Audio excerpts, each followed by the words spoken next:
So before we can tighten a bolt properly, we need to identify the fastener that we're using. There are several systems out there, but for this bit we're going to focus on the SAE system, which is most commonly used here in the States. The system uses a series of hash marks on the bolt itself, and in this case you can see that this bolt has 3 hash marks on it, and the rule of thumb is the number of hash marks plus 2, so this would be a grade 5 bolt. This bolt over here has 6 hash marks on it, and again the rule of thumb, number of marks plus 2, indicates this is a grade 8 bolt.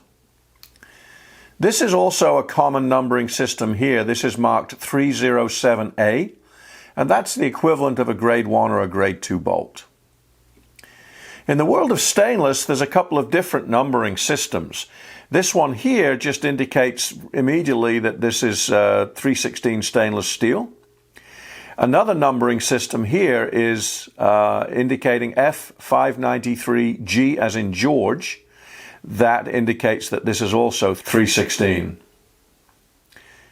On the nuts, what we see here is we have a nut here that has 2 hash marks on it that are very close together. This would indicate that this is a grade 8 bolt.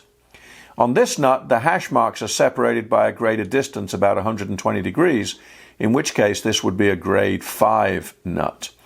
Best practice here when assembling bolted connections, make sure that we leave the nut hash marks to the outside so we can check which ones are which.